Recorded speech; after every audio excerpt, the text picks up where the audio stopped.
कुरान पाक में अल्लाह पाक ने फरमाया व कैफ़ तकफुरून बिल्लाहि व कुंतुम अमवातन फ़अहयाकुम, तुम खुदा का इनकार कैसे कर सकते हो हालांकि तुम तो मुर्दा ही तो थे, अल्लाह ने तुम्हें जिंदगी दे दी, फिर वो तुम्हें मौत देगा, उसके बाद फिर तुम्हें जिंदा करेगा और तुम सब उसी की तरफ पलट जाओगे। आखिरत का मजाक उड़ाते हुए इस तरह के लोग जो है ना, वो ये कहते हैं कि जब इंसान मर जाएगा, मिट्टी में मिल जाएगा, पैबंद खाक हो जाएगा, आंखें उसके आज़ा मुख्तलिफ जिस्म के बिखर जाएंगे, मुंतशिर हो जाएंगे, हड्डियां हड्डियां रह जाएंगी। अच्छा, फिर हड्डियों का भी जो जोड़ है ना, जहां से वो जुड़े हुए वो जोड़ भी टूट जाएंगे। फाइनली तो कुछ भी नहीं रहेगा इल्ला ये कि अल्लाह पाक अपने मखसूस बंदों के अजसाम की हिफाजत फरमाए। उसके मखसूस बंदों की एक जमात ऐसी भी है कि सदियां गुजरने के बाद, मुद्दते मदीदा, एक तवील अरसा गुजरने के बाद जब उनकी कब्रें खुली, बदन तो बदन है, कफन भी सलामत निकले। देखने वाले यही कहते हुए आगे बढ़े, जमी मैली नहीं होती, जमन मैला नहीं होता, मोहम्मद के गुलामों का कफन मैला नहीं होता। मगर आम तौर पे जो फितरत का एक उसूल है, एक ज़ाब्ता है, एक तरीका है, वो यही है कि पैबंद खाक हो जाता है इंसान। तो सवाल ये आता है कि दोबारा जिंदा कैसे होंगे ये? तो ये कोई नई बात नहीं है, ये सोच कोई नई सोच नहीं है, बल्कि वलीद इब्ने मुगीरा और दीगर वो हजरात जो आखिरत का इनकार करते थे, जो कहते थे क़यामत नाम की कोई चीज नहीं है, वो हुजूर से आके कहते थे कि दोबारा जिंदा हम कैसे हो जाएंगे। वयक़ूलुल इंसानु अइज़ा मा मित्तु लसौफ़ उख़रजु हय्या, इंसान कहता है कि जब मैं मर जाऊंगा तो अनकरीब मैं जिंदा होकर निकाला जाऊंगा। यानी मजाक उड़ाते थे इस बात का। ये सूरह मरियम की आयत नंबर 66 है। आयत नंबर 67 में अल्लाह पाक ने उसकी इस बात का, बेहुदा बात का जवाब दिया, अवला यज़कुरुल इंसान अन्ना खलक़नाहु मिन क़ब्लु वलम यकु शैआ, कि ये इंसान ये कहता है जोड़ जोड़ अलग हो गए, हड्डियां टूट गई बीच में से, आपस में जो वो पेवस थी एक सिस्टम के साथ, वो सब बिखर गया सिस्टम, आंखें निकल गईं, भेजा बिखर गया, पैबंदे खाक हो गए, कीड़े मकोड़े खा गए और आपका गोश्त पोस्त न रहा। दोबारा जिंदा होने का क्या मतलब है? कैसे जिंदा करेगा तुम्हारा खुदा? ये मजाक उड़ाते हैं। ऐ मेरे महबूब, इनसे कहो अवला यज़कुरुल इंसान अन्ना खलक़नाहु मिन क़ब्लु वलम यकु शैआ, आज तो ये चीज है ना, आज तो इसकी असल है ना, आज तो इसका डेटा है ना, आज तो इसका डीएनए है ना, आज तो इसकी हड्डियां है ना। जब हड्डियां भी न थी, जब इसका नामो निशान नहीं था, जब ये कुछ भी नहीं था, तब हमने इसे वजूद दे दिया, तब हमने इसे बना दिया। अब दोबारा से जोड़ना ही तो है हमारे लिए। जब वो हम कर सकते हैं तो ये हमारे लिए क्या मुश्किल है? बेशक बेशक, बहुत खूब। अल्लाह के लिए ना वो मुश्किल था ना ये मुश्किल है। कुन फयाकुन उसकी शान है। मेरी बात समझ आई कि नहीं आई आपको? अरे खुदा के बंदो, जब इंसान नहीं था,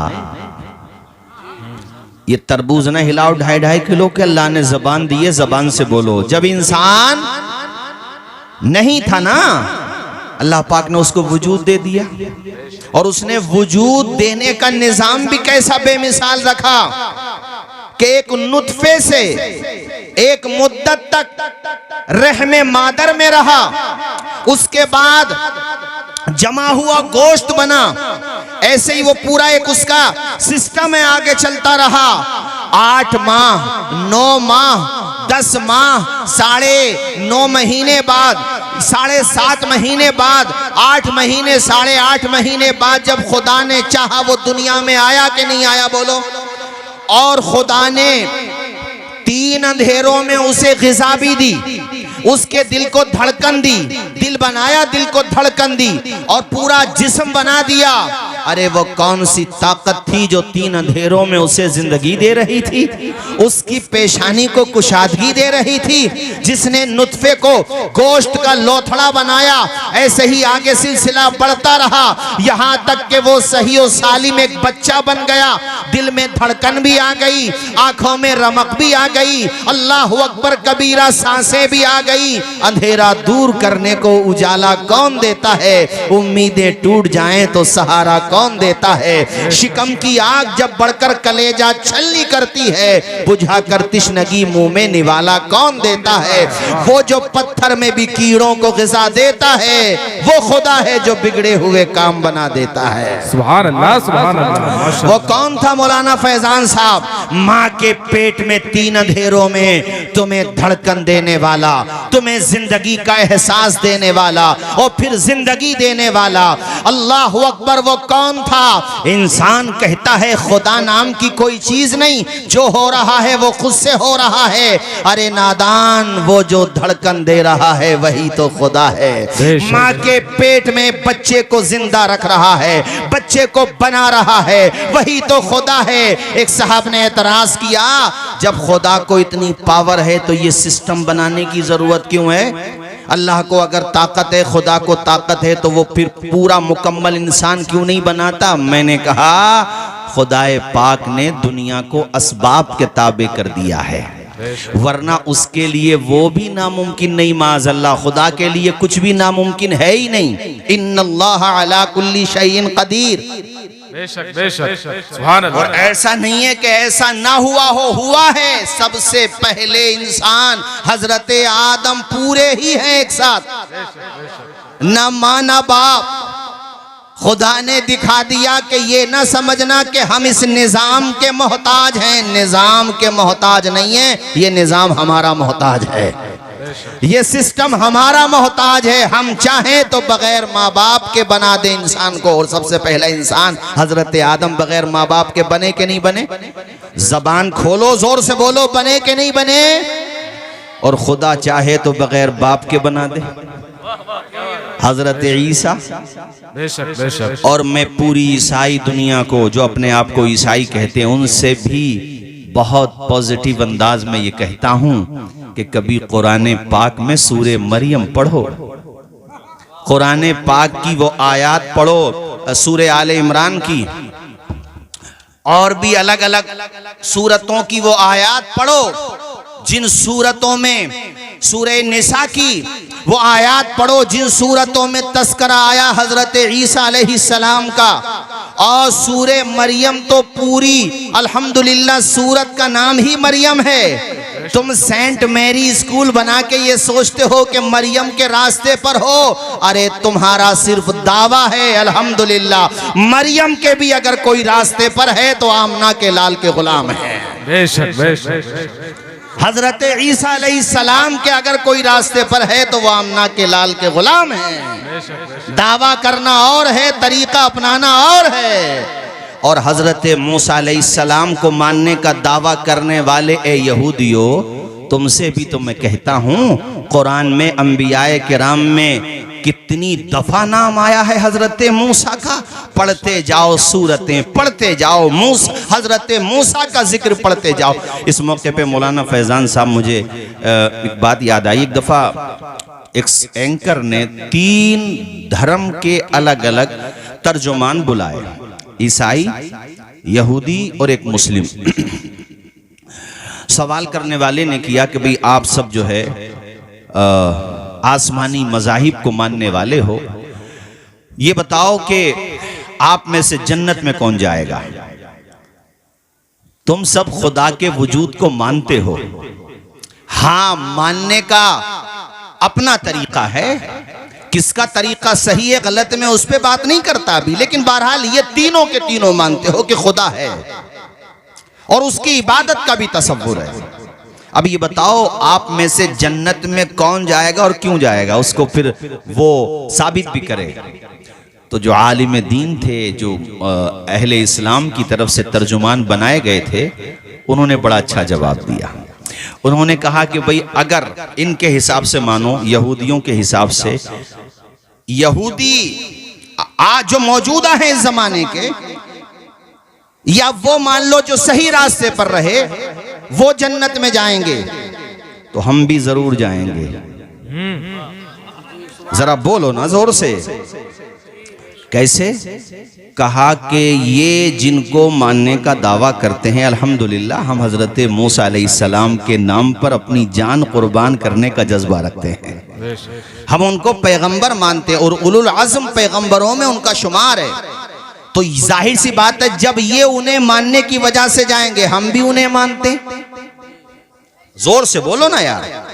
तो ये अगर जाएंगे तो हमारा जाना भी पक्का, यानी हम तो जाएंगे ही, ये जाए ना जाए हम तो तब भी जाएंगे। उन्होंने समझाने के लिए कहा।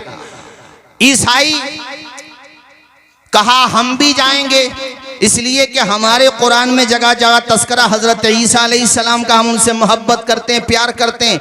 ये जाएंगे तो हम भी जाएंगे, लेकिन हम जाएंगे, हम इसलिए भी जाएंगे कि हम आमिना के लाल के उम्मती हैं, हम उनसे प्यार करते हैं। तो तुम्हारे हिसाब से और इनके हिसाब से अगर हम इसलिए जाएंगे कि हम मोहम्मद अरबी के गुलाम हैं, तो फिर ये नहीं जाएंगे। अरे तवज्जो है आपकी? ये इसलिए नहीं जाएंगे कि ये हमारे नबी को मानते ही नहीं है। हम तो तब भी जाएंगे जब ये जाएंगे। अरे बात समझ में नहीं आई आपके? हमारा जाना तो कन्फर्म है ही। और सही बात यह है, वो तो उन्होंने एक इल्जामी जवाब दिया था, सही बात यह है कि जो मोहम्मद अरबी के चाहने वाले हैं वही हजरत ईसा अलैहिस्सलाम के मत वाले हैं। सुभान अल्लाह। वही हजरत मूसा अलैहिस्सलाम से मोहब्बत करने वाले हैं। इसलिए अल्हम्दुलिल्लाह हम तो जाएंगे ही। जोर से बोलो, हम तो, और बुलंद आवाज से, हम तो, हमारा जाना कन्फर्म है, तय है अल्हम्दुलिल्लाह। मेरे अजीज दोस्तों, मैं ये अर्ज कर रहा था, तो ये आ जाते थे और आकर के कहते थे कि भाई खुदा दोबारा जिंदगी कैसे देगा, मजाक उड़ाते थे। अल्लाह ताला ने उसका जवाब कुरान पाक में, अच्छा सूरह यासीन में भी इसका जवाब दिया, कुल युहयीहल्लज़ी अंशअहा अव्वल मर्रा, जिंदगी वही देगा जिसने तुम्हें पहले पैदा किया था। बेशक बेशक। जरा जोर से बोलिए ना यार, और बुलंद आवाज से। एक सवाल और करते हैं ये लोग, कहते हैं भाई खुदा है तो ये जो जालिम दुनिया में जुल्म कर रहे हैं इन्हें रोकता क्यों नहीं है? जैसे जावेद अख्तर ने डिबेट में मिसाल दी गज्जा की, अलग अलग मंचों पे उसने गज्जा का नाम लिया कि फ़लस्तीन में गज्जा में कितने बच्चों को शहीद कर दिया गया। अगर खुदा है तो हाथ क्यों नहीं पकड़ता उनका, रोकता क्यों नहीं? तो हम इसका जवाब ये देते हैं मेरे अजीज दोस्तों और मोहतरम बुजुर्गों और साथियों, इसका सीधा सीधा जवाब ये है कि पैदा करने वाले ने इंसान को इख्तियार दिया है। उसने रोबोट नहीं बनाया है, साहिबे इख्तियार बनाया है। उसने फ्री विल दी है, हर इंसान को इख्तियार है उसे। वो चाहे तो अच्छाई की तरफ जाए, वो चाहे तो बुराई की तरफ जाए, उसको इख्तियार दिया गया है। अब जो जुल्म करके ये समझते हैं कि हमारा कोई मुहासबा नहीं करेगा, तो वो बहुत बड़ी भूल में हैं। इसलिए कि उनका मुहासबा या तो दुनिया में ही होगा और आखिरत में भी होगा, वरना अगर यहाँ नहीं हुआ तो आखिरत में जरूर होगा। और जो परेशानियां उठा रहे हैं, तकलीफ उठा रहे हैं, तो उनके लिए तो कुरान में आया ही है, इन्नल्लाह मअस-साबिरीन। उनके लिए तो कुरान में आया ही है, वलनब्लुवन्नकुम बिशैइन मिनल खौफि वल जूइ व नक़्सिम मिनल अमवालि वल अनफुसि वस्समरात वबश्शिरिस साबिरीन। हम तुम्हें जरूर आजमाएंगे खौफ से, तुम्हारे माल को कुछ कम करके, तुम्हारी जान का नुकसान होगा, तुम्हारे माल का नुकसान होगा, वह समरात तुम्हारे फलों का नुकसान होगा, फल से मुराद औलाद। और तुमने अगर आजमाइश में कामयाबी के नंबर हासिल कर लिए, वो बश्शिरी साबिरीन, तो तुम्हारे लिए खुशखबरी है। जरा बुलंद आवाज से तो बोलो। अब ये जो कहते हैं कि ये डिक्टेटर हैं, जुल्म करने वाले, इनका कोई हिसाब लेने वाला नहीं, ऐसा नहीं है। जब नमरूज जुल्म करता था तब भी दुनिया ये समझती थी बाज लोग कि खुदा नहीं है, मगर जब मेरे खुदा ने नकेल कसी है तो नथने भी नहीं बचे उसके, और बल्कि नथनों के रास्ते ही से विकलांग मच्छर अंदर चला गया। कैसा मच्छर? विकलांग मतलब लंगड़ा। मच्छर को कमजोर मत समझना, आज भी पावर है दादा की। आज भी ये जो कोरोना था उसमें भी सहयोग था इनका। मलेरिया का बुखार, डॉक्टर से पूछो कुछ ना कुछ है इनका मामला वहां पर भी। यानी एक मच्छर अगर आपकी मच्छरदानी में आ जाए, दाखिल हो जाए, तो पावर इतनी है कि बगैर बताए हमला नहीं करेगा। अरे ऊंचा बोलो ना। एक छोटी सी मखलूक का इंसान मुकाबला नहीं कर पाता और बातें करता है अपने आप को कि हम तो आजाद हैं। उसने नकेल ढीली करी है, इख्तियार दिया है, फ्री विल है आपके पास। अच्छाई का रास्ता भी इख्तियार कर सकते हो, बुराई का रास्ता भी इख्तियार कर सकते हो। जो अच्छाई का रास्ता इख्तियार करेगा वो इमाम हुसैन की तरह या उनके गुलामों की तरह चमकता हुआ नजर आएगा, और जो बुराई का रास्ता इख्तियार करेगा वो यजीद की तरह गुमनामियों के दलदल में फंसा हुआ नजर आएगा। जिसने अपने इख्तियार को सही इस्तेमाल किया वो अल्लाह के खलील हजरत इब्राहीम अलैहिस्सलाम आज भी चमक रहे हैं। हजरत मूसा अलैहिस्सलाम का नाम आज भी जिंदा है। हजरत दानियाल का नाम आज भी जिंदा है। हजरत याकूब का नाम, यूसुफ का नाम आज भी जिंदा है। जिसने खुदा की दी हुई सलाहियतों को राह रास्त के अनुसार गुजारा है, लोगों को सही राह दिखाई है, वो कल भी चमक रहे थे, वो आज भी चमक रहे हैं। और जिसने अपने इख्तियार का मिसयूज किया वो गुमनामी के अंधेरों में चले गए, उनके नामों निशान मिट गए। आज के ताकतवरों का नशा देखकर ये धोखा न खाओ कि इनकी नकेल कभी नहीं कसी जाएगी। जब खुदा चाहेगा इनको भी निशाने इबरत बना देगा। बेशक बेशक। जरा जोर से बोलो ना यार, और बुलंद आवाज से। ये औरतें बैठी हैं, इनके लिए भी एक बात बताऊं। एक बूढ़ी औरत चरखा काटती थी, और चरखा काटने वाली औरत मोबाइल चलाने वाली औरत से अच्छी थी। वो बेशक चरखा काट करके अपने घर का चूल्हा जलाती थी, मगर वो चरखा काटते हुए ही शाहनामे इस्लाम पढ़ा करती थी।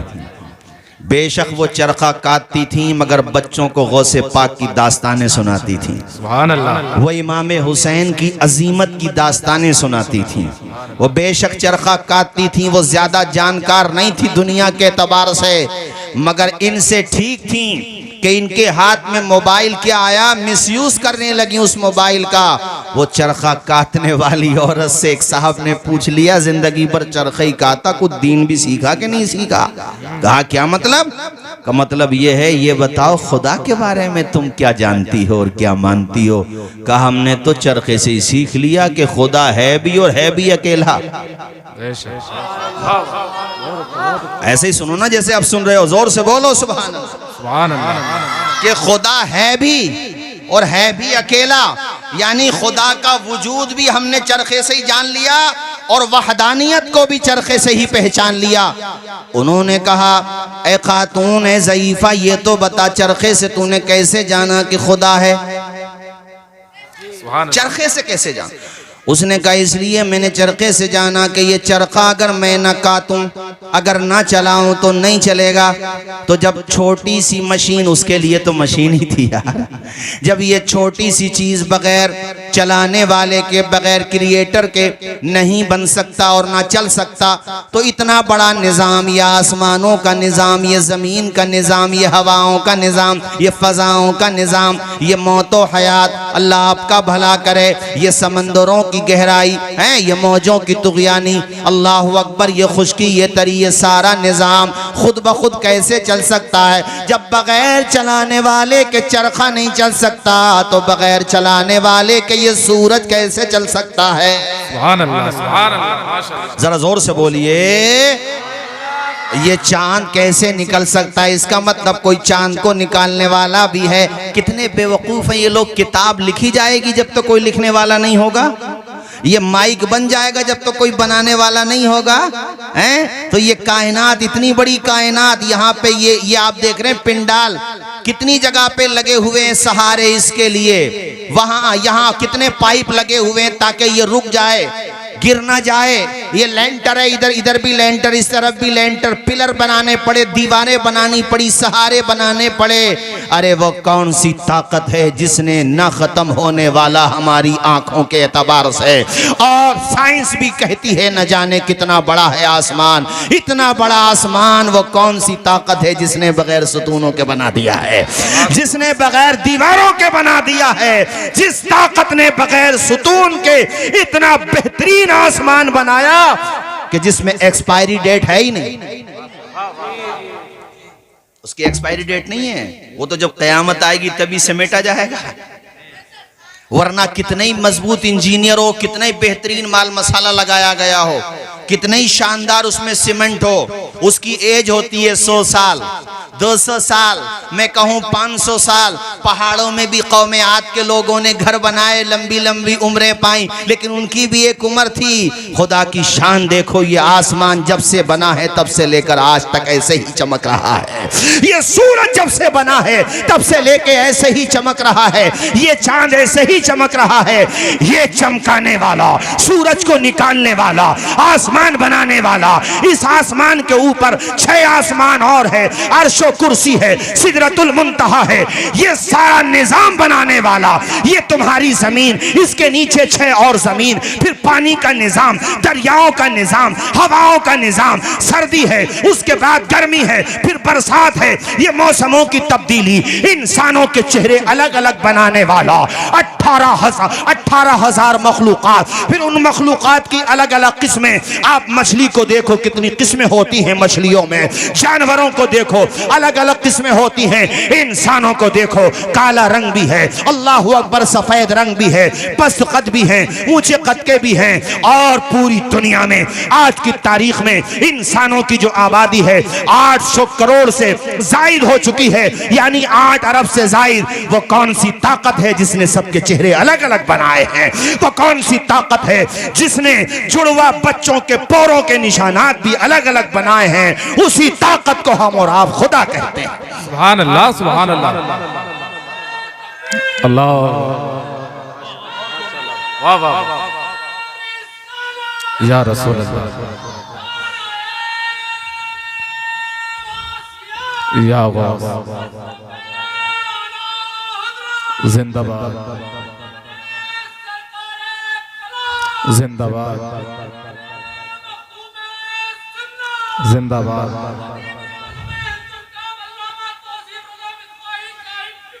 जिंदाबाद। बस बस बस बस, या अली। अरे माइक में पढ़ देते तो और अच्छा रहता।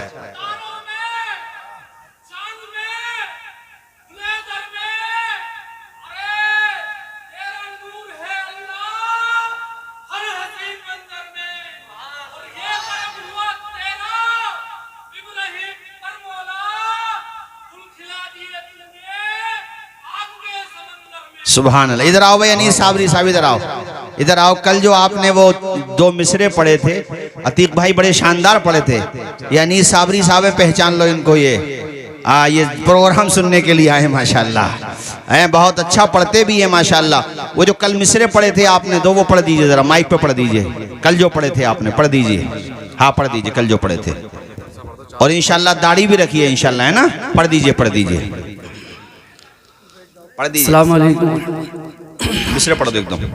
देखिए अल्लाह ताला हर जगह मौजूद है, तो कल मैंने मिसरे जो पढ़े, अल्लाह की कुदरत हर जगह मौजूद है जी, वो 4 अल्लाह मिसरे की पढ़ दो। कुदरत हर जगह मौजूद है। समंदर में मिला देता है, उसअद भेज देता है, समंदर में मिला देता है, उसअद भेज देता है। वो एक नाचीज कतरे को भी इज्जत भेज देता है, वो एक नाचीज कतरे को भी इज्जत भेज देता है, और बना देता है मिसाइल से ज्यादा ताकत, बना देता है मिसाइल से ज्यादा पत्थर को ताकतवर, अबाबिलों को काबे की हिफाजत भेज देता है।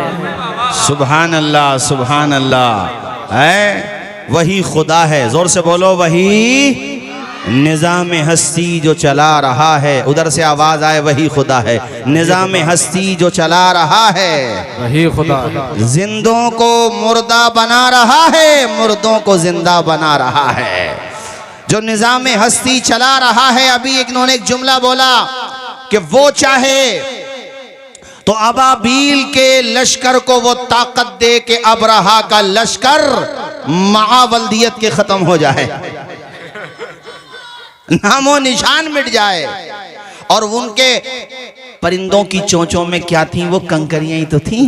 बेशक बेशक। अच्छा अभी देखो ज्यादा ये सन 2000 नहीं 1912 या 1913 की बात है।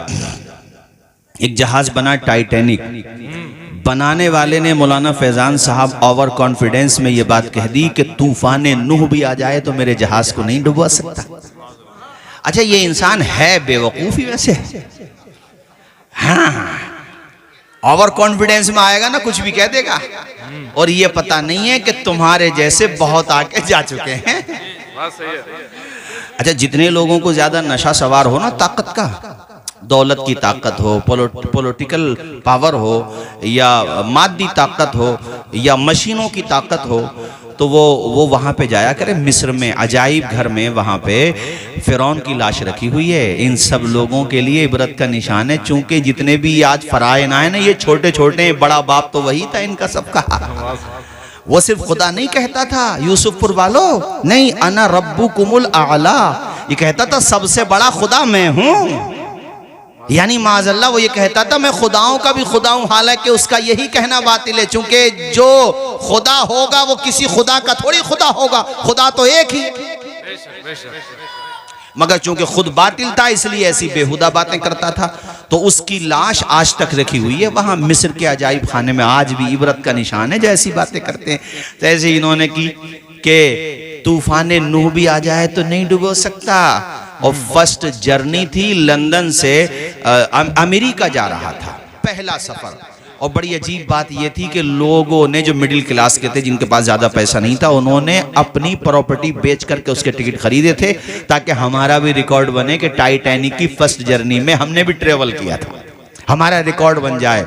रिकॉर्ड बनाने के लिए, मगर देखो सुबह मगरूर को वो शाम भी कर देता है, शोहरतें करके खत्म गुमनाम भी कर देता है। वक्त से आंख मिलाने की हिमाकत न करो, वक्त इंसान को नीलाम भी कर देता है। पहले ही सफर में 4, 5 या 6 रोज ही गुजरे थे, सिर्फ एक आइसबर्ग, एक बर्फीली चट्टान से उसका साइड का थोड़ा सा किनारा लगा और पूरा टाइटैनिक जहाज बीच में से टूट गया 2 हिस्सों में। कह रहा था तूफान नूह भी नहीं डुबो सकता। उधर नूह की कश्ती देखो और तूफान देखो, और इधर टाइटैनिक की पावर देखो, मादी पावर जो नजर आ रही है, और एक छोटा सा टुकड़ा देखो, तो आपको यही कहना पड़ेगा कि खुदा जिसे चाहे उसे इज्जत दे दे और खुदा जिसे चाहे उसे जलील कर दे। वहां नूह की कश्ती अलैहिस्सलाम जौदी पहाड़ तक पहुंच गई। कैसा पानी के जमीन ने शायद ही उसके बाद, बल्कि ऐसा पानी कभी नहीं देखा, ऐसा तूफान कभी नहीं देखा। और उसमें एक पैगंबर के हाथों से, जिसमें कोई टेक्नोलॉजी नहीं, जिसमें लाइटिंग नहीं। अरे जब लाइट थी नहीं तो कहां से होगी? ये थोड़ी सा स्टैंड बता दिया बेचारे ने, है तो उस जमाने में, मगर देखो खुदा का निजाम, खुदा की ताकत। अल्लाह ताला के करम से हजरत नूह अलैहिस्सलाम की कश्ती न डूबी न टूटी। ऊंचा तो बोलो जरा। यहां टाइटैनिक जहाज डूब गया, टूट गया, और दुनिया को बता दिया गया कि खुद को खुदा समझने की गलती न करो, खुदा सिर्फ एक है। अब बाज लोग कहेंगे हर जगह क्यों नहीं दिखाता, तो कभी कभी आपको दिखाता है ना वो मिसालें, इबरत का निशान बनाता है ना। सभी को इबरत का निशान बना दे तो दुनिया तो आज ही खत्म हो जाएगी। उसकी दुनिया उसने पैदा की, जैसा चाहेगा वैसा चलाएगा। फ़आलुल लिमा युरीद, जो चाहे वो करता है। इरशाद किबरिया है ये ऐलान मुस्तफा, व तुइज़्ज़ु मन तशाओ व तुज़िल्लु मन तशा। अल्लाह के हुजूर ये होता है फैसला। मेरे साथ आप भी पढ़ें, पूरा मजमा पढ़े तो इंशाअल्लाह ईमान भी ताज़ा होगा। जोर से पढ़ें। व तुइज़्ज़ु मन तशाओ व तुज़िल्लु मन तशा। नादान को इस बात का बिल्कुल नहीं पता। व तुइज़्ज़ु मन तशाओ व तुज़िल्लु मन तशा। बंजर जमी पे फूलों की चादर बिछाए वो, पत्थर को मोम मोम को पत्थर बनाए वो। उसकी रजा से जहर भी बन जाता है दवा। व तुइज़्ज़ु मन तशाओ। मैं बार बार हाथ नहीं उठवाऊंगा मेरे भाइयों, चूंकि सर्दी भी पड़ी है, मगर जिनके हाथ बाहर निकले हुए हैं वो जरा हाथ उठा करके मेरे साथ पढ़ लें। व तुइज़्ज़ु मन तशाओ व तुज़िल्लु मन तशा। शद्दाद ने बनवाई जब जन्नत जमीन पर, खुश था कि अब झुकेगी खुदाई मेरे दर पर। खुद ही न देख पाया वो दुनिया से चल बसा। व तुइज़्ज़ु मन तशाओ व तुज़िल्लु मन तशा।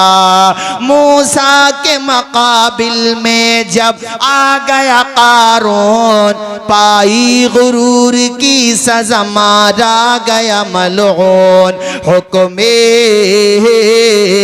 हुक्मे खुदा से धरती फटी और धस गया। बुलंद आवाज से पढ़े। व तुइज़्ज़ु मन तशाओ। पूरा मजमा जोर से। व तुइज़्ज़ु मन तशाओ व तु। नमरूद ने खलील को जब आग में फेंका, होता है क्या ये देखिए फिर मर्ज़ी खुदा। ये कहानियां शरीफ नहीं है सब, कुछ बातें कुरान शरीफ में हैं, कुछ हदीस शरीफ में हैं और कुछ मुस्तनद रिवायात में हैं जो मैं बता रहा हूं आपको। इसलिए पूरे इत्मीनान के साथ सुनो और दिल जमी के साथ सुनो और पढ़ो, इससे अपना ईमान ताज़ा करो। अल्लाह की ज़ात पे जो भरोसा है उसमें और मजबूती आएगी, साबित कदमी आएगी। नमरूद ने खलील को जब आग में फेंका, होता है क्या ये देखिए फिर मर्ज़ी खुदा। जलते हुए अंगारों को गुलजार कर दिया। सुभान अल्लाह, सुभान अल्लाह। पढ़ दो हाथ उठा के। व तुइज़्ज़ु मन तशाओ। तो आज भी बाज हालात देख कर के दिल थोड़े मत किया करो। या खुदा तू है मगर मदद कब आएगी। इससे ज्यादा परेशानी आई, मसाइबो अलामा, इतने मसाइब। कहले ईमान कहते थे मता नसरुल्लाह, आवाज आती थी अला इन्ना नसरुल्लाहि करीब। मुतमईन रहो, इत्मीनान रखो। पैदा करने वाले ने जब पैदा किया है तो तन्हा थोड़ी नहीं छोड़ेगा वो। हाँ, आजमाइशें आती हैं, परेशानियां आती हैं। करबला के मैदान में इमाम अली मकाम शहीद हो गए, घर वाले शहीद हो गए, यहाँ तक के 6 माह के असगर भी शहीद हो गए, 18 साल के अकबर शहीद हो गए, कासिम बिन हसन शहीद हो गए हैं, अबू बकर बिन हसन शहीद हो गए, हजरत अब्बास बिन अली शहीद हो गए, उमर बिन अली शहीद हो गए, उस्मान बिन अली शहीद हो गए, अब्दुल्ला बिन अली, उबैदुल्ला बिन अली, अबू बकर बिन अली। अपने परिवार के कमोबेश 17 या 18 अफराद शहीद हो गए। रुफका और साथियों चाहने वालों को लगा करके 72 अफराद। दुनिया क्या सोच रही थी कि खुदा है तो मदद क्यों नहीं करता। खुदाए पाक इम्तिहान ले रहा था और मदद खुदा की देखना हो तो आज जागती आंखों से देख लो। उस दौर में दबदबा वहां यजीद का था, 3 साल 7 महीने उसकी हुकूमत रही। मगर मुझे बताओ, करबला में जाकर के देखो कि वहां पे परचम यजीद का लहरा रहा है या हुसैन का लहरा रहा है। तो मुझे बताओ कि जिसका खानदान शहीद हो गया उसका नाम किसने जिंदा किया? जिसने जिंदा किया वही खुदा है। जोर से बोलो, वही जिसने यजीद जैसे हुक्मरान को, जालिम हुक्मरान को निशाने इबरत बना दिया। ऊंचा बोलो, वही। आवाज आए, वही खुदा है। बूढ़ी औरत का वाकया मुकम्मल करूं। बूढ़ी औरत कहती है चरखा चलाए बगैर चल नहीं सकता, तो इतनी बड़ी कायनात बगैर चलाने वाले के कैसे चल सकती है? अच्छा ये बताओ, आपने जो है ये कैसे समझा कि चरखे से कैसे समझा कि खुदा एक ही है? कहा भैया वो मैंने ऐसे समझा कि मैं एक चला रही हूं चरखा तभी चल रहा है, एक बड़ी भी और आ जाए और दोनों ही चरखा चलाएं तो चरखा नहीं चलेगा, फिर डंडा चलेगा। अरे बोलो यार, मैं कहूंगी इधर से चलाना है, वो कहेगी नहीं इधर से चलाना है, मैं कहूंगी मैं पहले चलाऊंगी, वो कहेगी मैं पहले चलाऊंगी, तो चरखा चलेगा? अरे जोर से बोलो, चरखा चलेगा? नतीजा ये है चरखा भी टूटेगा, सर भी फूटेगा। तो मैंने ये बात जान ली कि जब एक छोटा सा चरखा चलाने वाला अपने साथ दूसरे को शरीक नहीं कर सकता, तो इतनी बड़ी कायनात, इतना बड़ा निज़ाम, इतना बड़ा आसमान और सातों आसमान, सातों ज़मीनें, इंसान, 18,000 मखलूक़ात, मौतो हयात का निज़ाम, ये सब चलाने वाला तने तन्हा है। ऊंचा बोलो वही खुदा है, जोर से बोलो वही। हमारे आपके इमाम, हम सबके इमाम इमाम आज़म अबू हनीफा अल-मुतवफ़्फ़ा 150 हिजरी सन 80 हिजरी में आप पैदा हुए, 150 में आपका विसाल शरीफ हो गया। अल्लाह अकबर। इमामों के इमाम, मुहद्दिसीन के इमाम, फुक़हा के इमाम, बड़े बड़े इमामों के इमाम। एक दहरिए से एथिस्ट जिसकी मैं बात कर रहा हूँ, मुल्हिद, उससे मुनाजरा तय पाया। आप थोड़ी ताख़ीर से पहुँचे, वहाँ पे और भी हजरात थे, उन्होंने भी और इसने भी ये कहा आपको आने में इतनी ताख़ीर क्यों हुई? इमाम आज़म ने फरमाया आज बड़ा अजीब वाक़या पेश आया। मैंने देखा जब मैं आ रहा था, जिस कश्ती से आया बड़ा अजीब वाक़या हुआ, वहाँ पे कोई कश्ती नहीं थी, तो मैंने देखा दरख्त खुद ब खुद कटे और उससे तख्ते बने, तख्तों से खुद ब खुद कश्ती बन गई, फिर उस कश्ती में बैठा तो खुद ब खुद चल के आ गई, उसी कश्ती से मैं आया हूँ। सारे के सारे लोग हंसने लगे, वो एथिस्ट भी हंसने लगा है, वो मुल्हिद भी हंसने लगा, वो नास्तिक भी हंसने लगा, कहने लगा इतने बड़े आलिम हो, इतने बड़े फ़क़ीह हो, इतना बड़ा तुम्हारा शोहरा, इतना चर्चा है तुम्हारा, कैसी अहमकाना बातें कर रहे हो? क्या ऐसा हो सकता है कि दरख्त खुद ब खुद कट जाए? क्या ऐसा हो सकता है कि खुद ब खुद तख्ते भी बन जाएं? क्या ऐसा हो सकता है कि खुद ब खुद जो है कश्ती भी बन जाए? ऐसा कैसे हो सकता है कि तुम बैठो तो सही समत में खुद ब खुद चल जाए? इमाम आज़म ने मुस्कुरा करके फरमाया, और जो उन्होंने फरमाया वो दो शेरों में मैं तुम्हें समझाता हूँ। ज़बान मुँह में, बाजू में ताब रखते हैं, तेरे सवाल का हम भी जवाब रखते हैं। आपने मुस्कुरा करके फरमाया तू तो बात करने से पहले शिकस्त तस्लीम कर चुका। अरे बेवकूफ़ आदमी, जब कश्ती बगैर बनाने वाले के नहीं बन सकती, तख्ते बगैर बनाने वाले के नहीं बन सकते, दरख्त बगैर काटने वाले के नहीं कट सकता, और कश्ती बगैर चलाने वाले के नहीं चल सकती, तो इतना बड़ा निज़ाम कायनात है, बगैर चलाने वाले के कैसे चल सकता है? बगैर बनाने वाले के कैसे बन सकता है? या फिर तू बता आसमान बनाया किसने? जरा जोर से बोलो और बुलंद आवाज से। नहीं, वो खुद बन गया। ऐसे लोग कहते खुद ब खुद बन गया। अबे तो तू क्यों नहीं बन गया खुद ब खुद? खुद ब खुद बन गया, खुद ब खुद बन गया। कहते हैं जो है वो यहीं पर है, वहां कुछ नहीं होगा, आखिरत भी नहीं है। इनसे मैं पूछता हूँ समझाने के लिए, अल्लाह इनको ईमान की तौफीक अता फरमाए, आमीन। इनसे मैं पूछता हूँ कि अगर वहां कुछ है ही नहीं, आखिरत है ही नहीं, खुदा है ही नहीं, तो फिर तुम्हारे हिसाब से तो दुनिया में जिस पे बेचारे पे जुल्म हुआ, जिसने परेशानियां ही परेशानियां देखी, जुल्म सहा है, अपने बच्चों का कत्लेआम देखा, खुद का कत्लेआम देखा, और ऐसी दुनिया से चला गया, तो तुम्हारे अनुसार उन्हें इंसाफ कहाँ मिलेगा? है कोई जवाब? नहीं है कोई जवाब। जिन्होंने जुल्म किया, सताया, अन्याय किया, बेवाओं को सताया, यतीमों को मारा, कमजोरों को दबाया, उन्हें बदला कहाँ मिलेगा उनके जुल्म का? ये कहेंगे कहीं नहीं मिलेगा। तो हम कहेंगे कि तुम्हारा नजरिया भी तुम्हें कहीं नहीं मिलेगा, हैं?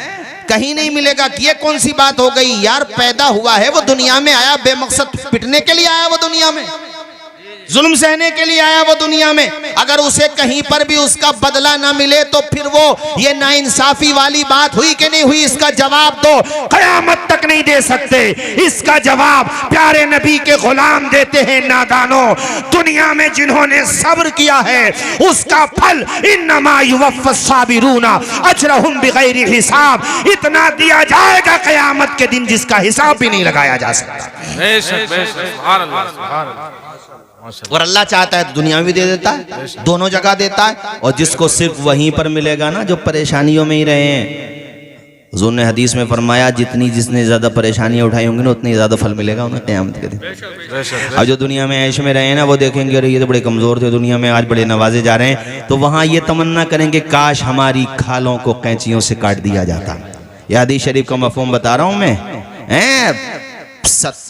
70, 80 या 85, चलो ज़्यादातर औसतन उम्मत में जो उम्रें होना है वो 60-65 साल है।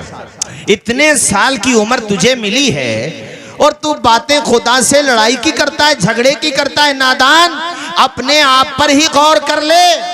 अरे तेरा डीएनए सिस्टम है, तेरा ब्लड ग्रुप अलग है, तुझे अल्लाह ने कैसी सलाहियतों से नवाजा, और ये बता सब कुछ उसूल के ताबे होकर ही क्यों चल रहा है?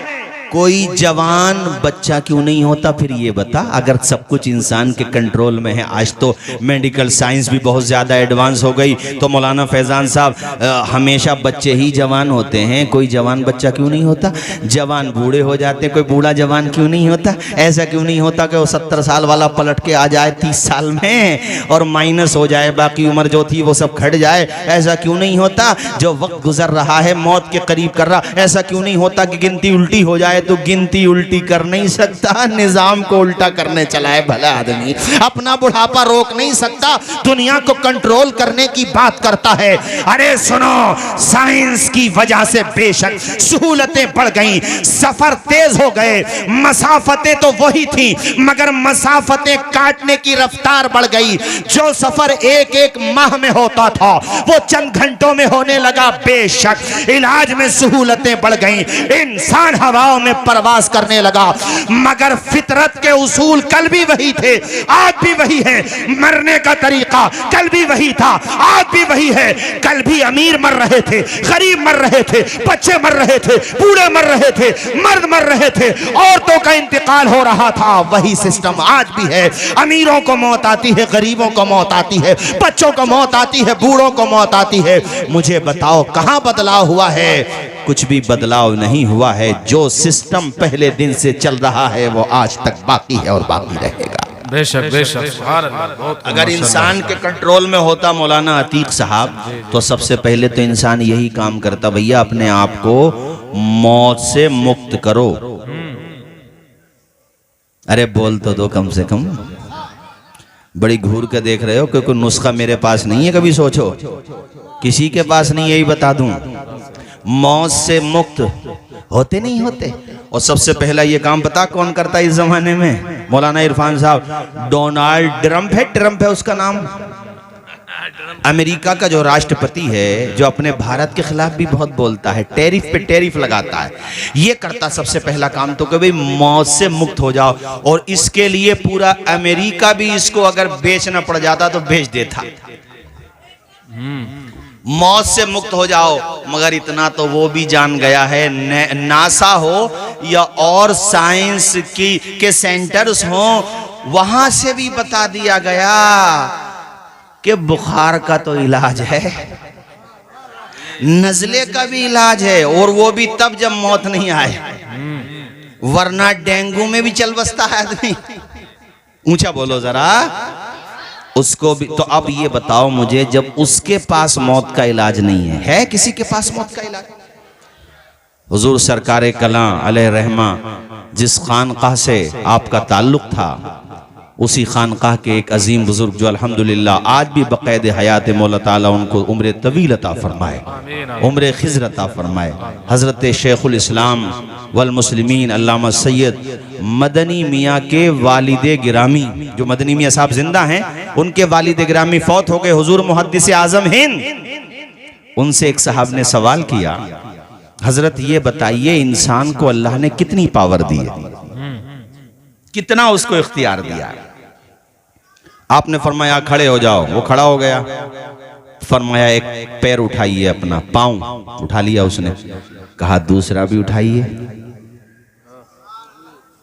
नहीं उठा पाया। फरमाया बस इतना ही इख्तियार है। अरे समझ में बातें आ रही हैं या वैसे ही गर्दन हिलाई जा रही हैं? आ रही है ना माशाअल्लाह। फरमाया बेटे इतना ही इख्तियार है बस। तो इंसानों तुम्हारे पास जो फ्री विल है, इख्तियार है, देने वाले ने दिया है और जिसने दिया है वही खुदा है। अच्छा इस्तेमाल करोगे तो जन्नत में जाओगे, बुरा इस्तेमाल करोगे तो दोज़ख में जाओगे। और आखिर में अब जाते जाते मैं चंद बातें इन तलबा के लिए और मदरसे के लिए भी कह दूं। कहाँ चले गए मौलाना कारी जावेद साहब? बड़ी मेहनत कर रहे हैं। और कौन मुदर्रिस है यहाँ पर?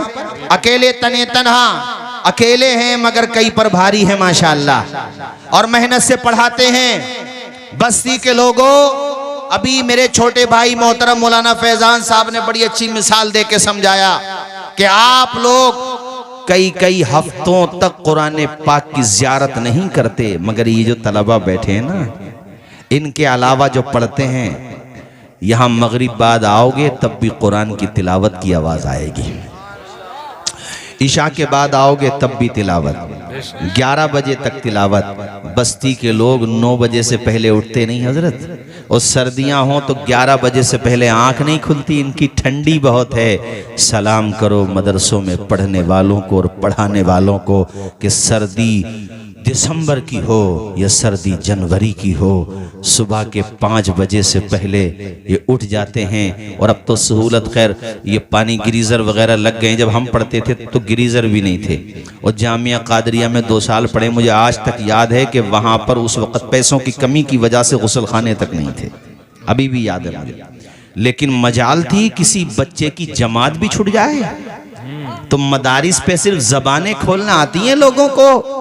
अरे तुम्हारी उम्र 30 साल हो गई, 40, 45, 50, 60, 70 तक उम्र हो गई, तुम्हें 4-5 सफ़ों में आने वाली नमाज याद ना हो सकी करेक्ट प्रोनाउंसिएशन के साथ, सही तलफ़ुज़ के साथ। इन मदारिस के तलबा को तो देखो, फजर की नमाज से पहले कुरान है, नमाज पढ़ी फिर कुरान है, ज़ोहर की नमाज के बाद फिर कुरान है, असर के बाद टहलने चले गए, ये पाक बड़े की तरफ चले गए या रतनपुर की तरफ निकल गए। और तो बच्चे होते हैं खेल कूद की बात करते हैं, ये तो वो तलबा हैं कि जब टहलने भी जाते हैं तो कोई किसी को पिछला सुना रहा है, कोई किसी को सबक सुना रहा है, कोई किसी को पहला पारा सुना रहा है, कोई किसी को दूसरा पारा सुना रहा है। इसीलिए मैं कहा करता हूं, तुम्हें मेहमानाने रसूल देखने हो तो आओ मदरसों में, तुम्हें जन्नती फूल देखने हो रब के करम से, रब के फजल से, तो आओ मदरसों में, तुम्हें अगर चलते फिरते मुस्कुराते हुए गुलाब देखने हो तो आओ मदरसों में।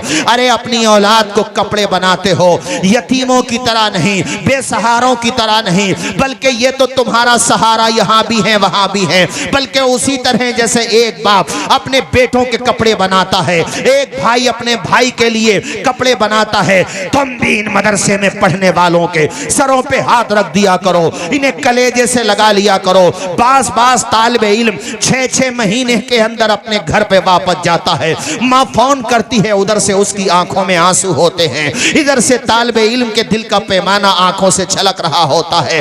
अम्मी की बहुत याद आती है, वालिद की बहुत याद आती है, बहनों की याद आती है, भाई की याद आती है, मगर उधर भी सब्र है, इधर भी सब्र है, इसलिए ताकि हमारा बेटा हाफिज कुरान बन जाए, हमारे भाई के सीने में कुरान की दौलत आ जाए। बहनें कहती है भाई हाफिज बनेगा, बहनों की बख्शिश का जरिया बनेगा, माँ कहती है बेटा हाफिज बनेगा, नस्लों के ईमान और अकीदे की हिफाजत का काम करेगा। यूसुफपुर नगलिया के लोगों, अपने आप को देखो, उसके बाद मदारिस के तलबा को देखो, तुम्हें रश्क होगा, इनसे प्यार आएगा। अगर कुछ छोटी मोटी गलतियां भी हो जाएं, इंसान है, नजरअंदाज कर दिया करो, अकेले में आकर के समझा दिया करो। अपने आप को तो देखो, 8-8 दिन में सिर्फ जुमा पढ़ रहे हो, ये वो मेहमानाने रसूल हैं, ये वो अजीम जमात है। अरे जुमा तो जुमा है ही, अल्हम्दुलिल्लाह, इनकी तो सुन्नतें भी कज़ा नहीं होती हैं, इनकी तो जमात भी कज़ा नहीं होती है, इनके कुरान से तिलावत नहीं छूटती है। और मैं तो यहां तक कहना चाहता हूं, ये जागते हैं तब कुरान पढ़ते हैं, और जब सो जाते हैं अल्हम्दुलिल्लाह तब ख्वाब में कुरान पढ़ते हुए नजर आते हैं। सुभान अल्लाह, माशाअल्लाह, माशाअल्लाह। ख्वाब में कुरान इसलिए कि चूंकि जागते में कुरान पढ़ रहे थे। मुजम्मिल भाई जो जागते में मोबाइल देखते हैं, उल्टी सीधी चीजें देखते हैं, वो ख्वाब में फिर डरावने ख्वाब देखते हैं। और फिर कहते हैं हमारे ऊपर जिन्नात आ गए। जिन्नात तेरे ऊपर नहीं आए, तू ही खबीस जिन की तरह हो गया है। तू ही खबासतों के अलावा क्या देखता है।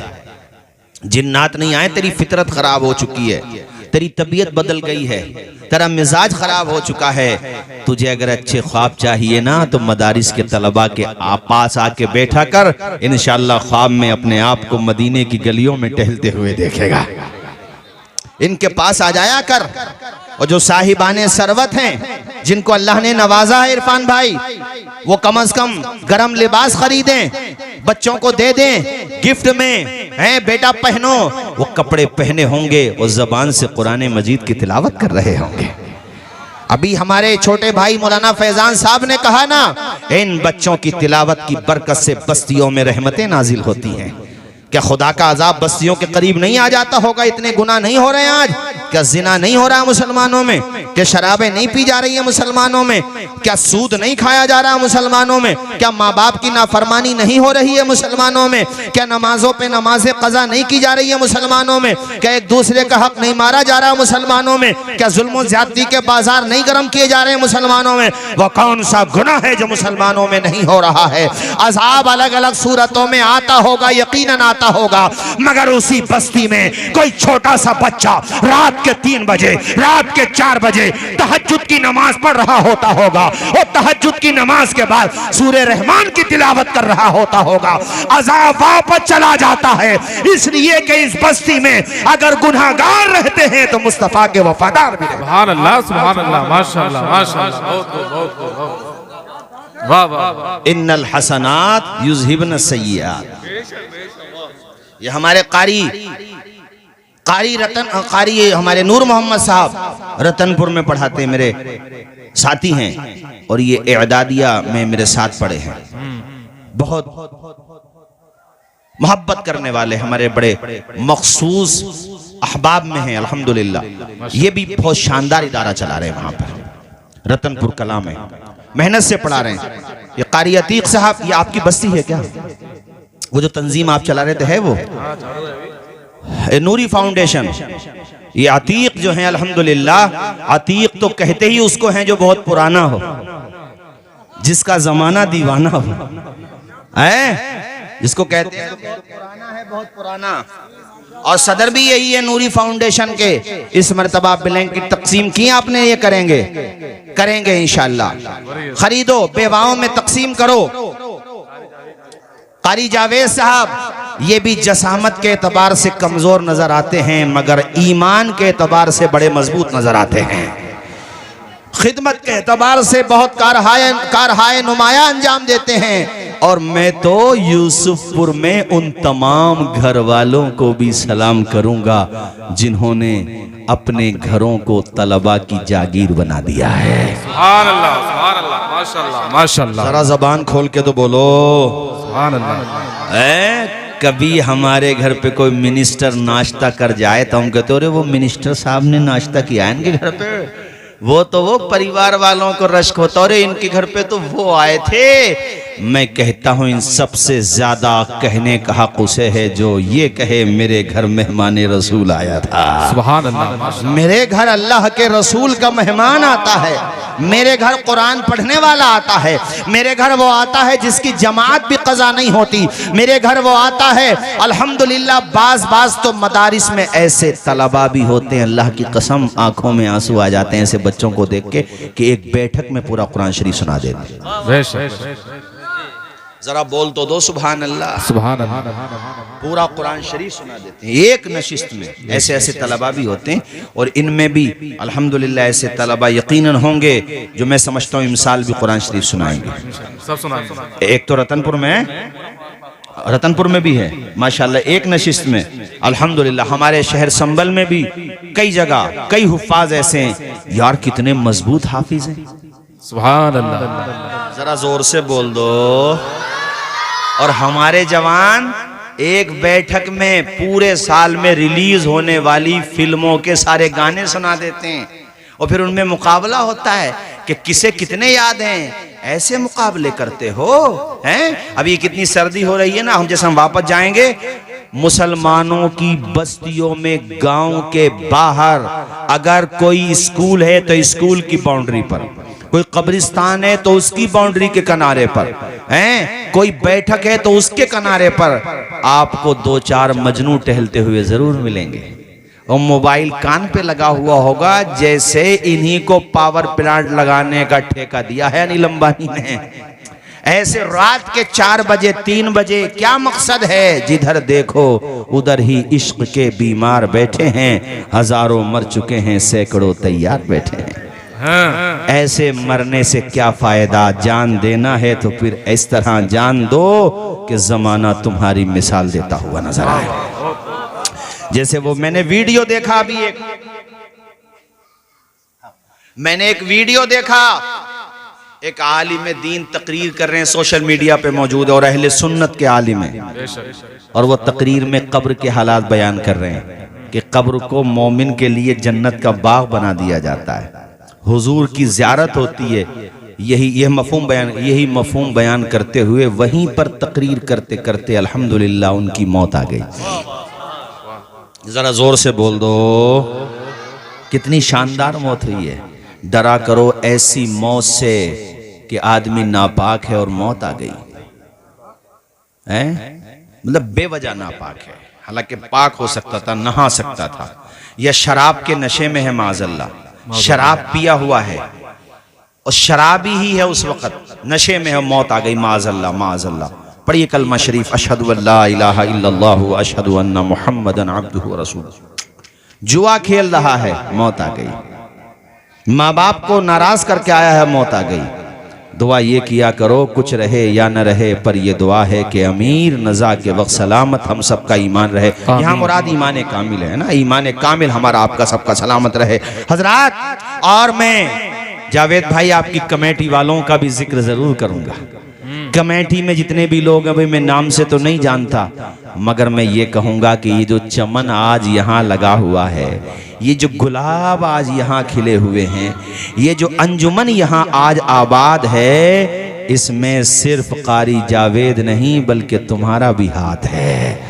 ए कमेटी वालों, ए इंतजामिया, मोहब्बत करने वालों, मदरसे से प्यार करने वालों, तलबा से मोहब्बत रखने वालों, इसमें आपके ताउन का भी असर है और नतीजा है। अल्हम्दुलिल्लाह उसी का रिजल्ट है कि आज ये बज़्म मोहब्बत सजी हुई है। और रात के इस हिस्से में इतने तेज कोहरे में भी ये फर्जंदाने तौहीद और रिसालत का सैलाब, जो मेरे लिए तो सैलाब ही है, इतने कोहरे में भी आपका आना इस बात का सबूत है। बुलबुल को फूल, शमा को परवाना चाहिए, हमको रसूल पाक का दीवाना चाहिए। सुभान अल्लाह, माशाअल्लाह माशाअल्लाह, वाह वाह, बहुत खूब, माशाअल्लाह माशाअल्लाह। इतनी सर्दी कि सारे बदन में बर्फ सी भर दी, और फिर भी आप यहाँ आए, माशाअल्लाह।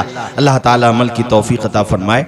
काफ़ी देर मैंने तकरीर की, और फिर इंशाअल्लाह कभी आना होगा, चमन रहेगा, फूल खिलेंगे, जिंदगी रही तो इंशाअल्लाह फिर मिलेंगे। जोर से बोलिए इंशाअल्लाह, जोर से बोलिए इंशाअल्लाह फिर मिलेंगे। और अजीज उतना ही रखो कि दिल बहल जाए, अब इतना भी न चाहो किसी का दम निकल जाए, हैं? रहेगी जिंदगी, होगी मुलाकात। और मैं कारी जावेद साहब को मुबारकबाद देना चाहूंगा। वैसे आज की बज़्म के दूल्हा आप ही हो, आपने सबको हार डाले। मौलाना अतीक साहब एक हार कारी जावेद साहब को भी तो डालिए आप ही। हाँ, कारी जावेद साहब देख लो, आज की बारात के दूल्हा यही है। इन्होंने ही पढ़ाया है सारे तलबा को, माशाअल्लाह मेहनत से पढ़ाया है। अल्लाह ताला इनके इल्म में, उम्र में बरकतें अता फरमाए। और 1 जनवरी से न्यू ईयर भी तो आ रहा है, नया साल। खुशी वो मनाए जिसका सन 2025 नेकियों में गुजरा हो। उसको क्या हक है खुशी मनाने का जिसने गुनाहों में पूरा 1 साल गुजार दिया। वो क्यों खुशियां मना रहा है? शराबे तो कोई भी ना पिए। मुसलमानों में भी ये रस्म खूब फैल रही है, बिदअत है ये, और बिदअत सय्यिआ है। तुम्हारी किताबे हयात का एक वरक़ खत्म हो गया, तुम्हारी हयात की इमारत की एक ईंट और गिर गई है, एक ईंट और गिर गई दीवारे हयात की, नादान कह रहे हैं नया साल मुबारक। भाई मौत के करीब हुए हो या जिंदगी के करीब हुए हो? मौत के करीब हुए हो ना, एक साल घट गया ना, तो किस बात का तुम इजहार कर रहे हो खुशी का? नया साल आए तो यही दुआ करो, मालिक इस साल को तमाम अहले खैर के लिए बाइसे बरकत बना दे। आमीन आमीन। मालिक हमारे लिए इसमें तौफीक खैर अता फरमा कि हम नेकियां करें, अच्छे काम करें। और गुजरे हुए वक्त पर नदामत करो कि हमारा कितना अच्छा टाइम गुजर गया। मौला ताला अमल की तौफीक अता फरमाए। मैंने जो बातें कहीं खिलाफ शरा अगर कोई बात सरजद हो गई हो तो मेरे साथ कलमा शरीफ आप भी पढ़िए, अशहदु अल्ला इलाहा इल्लल्लाहु अशहदु अन्ना मुहम्मदन अब्दुहु व रसूलुहु। एक मिनट बैठ